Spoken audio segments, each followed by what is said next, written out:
यह कहानी एक छोटे से गांव के बारे में है, जहां के लोग कभी रात को अकेले बाहर जाने से डरते थे। गांव के पास एक घना जंगल था, जिसे लोग दुर्गम वन कहते थे। इस जंगल में कई अजीब घटनाएं घट चुकी थीं और कोई भी उस रास्ते से गुजरने की हिम्मत नहीं करता था। कहानियां थीं कि वहां रात को कुछ अजीब आवाजें आती हैं और जो लोग उस रास्ते से अकेले गुजरे वो कभी वापस नहीं लौटे।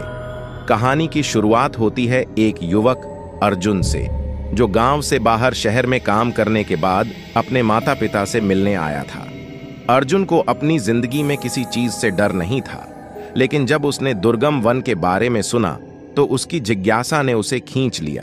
उसने सोचा, यह सिर्फ अफवाहें होंगी, मुझे तो देखने जाना चाहिए।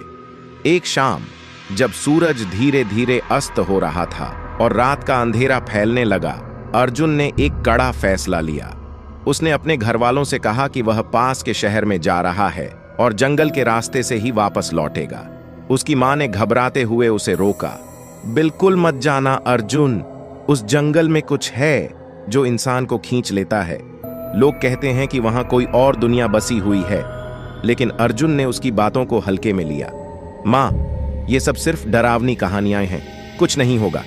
वह जंगल के रास्ते पर निकल पड़ा और जैसे जैसे वह आगे बढ़ता गया, जंगल और घना होता गया। हवा में एक अजीब सी खामोशी थी, जैसे सब कुछ थम सा गया हो। उसका दिल तेजी से धड़कने लगा, लेकिन उसने इसे नजरअंदाज किया। रास्ते में बिखरे सूखे पत्ते क्रंच करते हुए उसकी पदचाप गूंज रही थी। अचानक एक गहरी आवाज आई। यह कोई इंसान की आवाज नहीं थी, बल्कि जैसे कोई भारी सांस ले रहा हो। अर्जुन ठिठक कर खड़ा हो गया। उसने चारों ओर देखा, लेकिन वहां कुछ भी न था।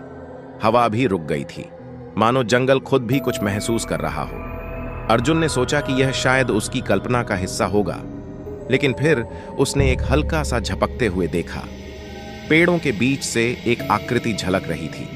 वह न तो आदमी थी, न कोई जानवर। वह एक धुंधली काले रंग की छाया थी, जो धीरे धीरे उसे देख रही थी।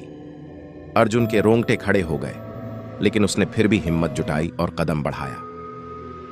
यह कुछ नहीं है, सिर्फ मेरी आंखों का धोखा होगा, उसने खुद से कहा। लेकिन तभी एक तेज सरसराहट हुई और वह आकृति अचानक उसकी सामने आ खड़ी हुई।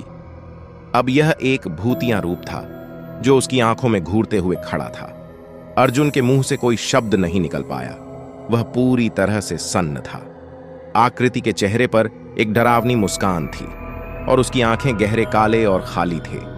अर्जुन ने डरते हुए पूछा, तुम कौन हो? आकृति ने धीमे से कहा, तुमने क्यों आकर हमें परेशान किया है? अब तुम्हारा समय आ चुका है। अर्जुन की छाती में दिल की धड़कन बहुत तेज हो गई।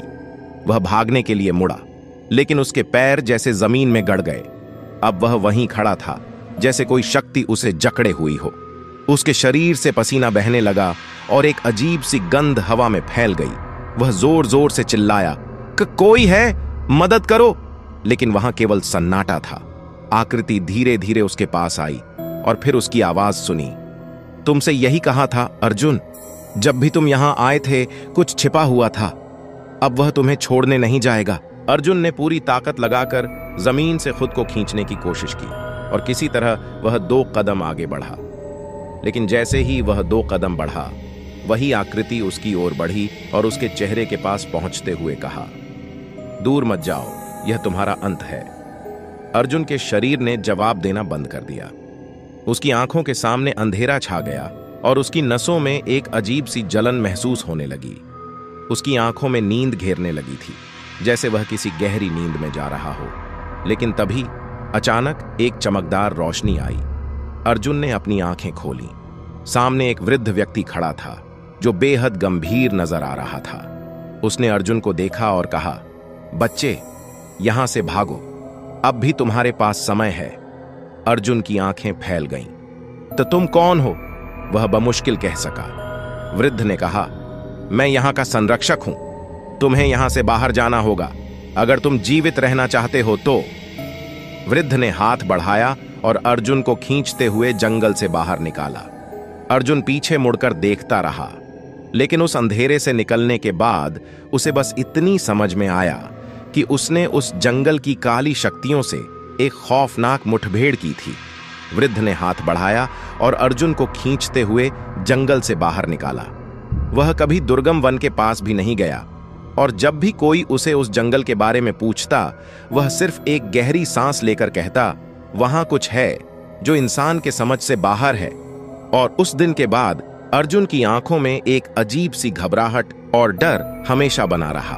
अगर ये कहानी आप लोगों को थोड़ा सा भी अच्छा लगा हो तो एक लाइक और सब्सक्राइब कर जाना, ताकि मेरा भी छोटा सा चैनल ग्रो हो जाए।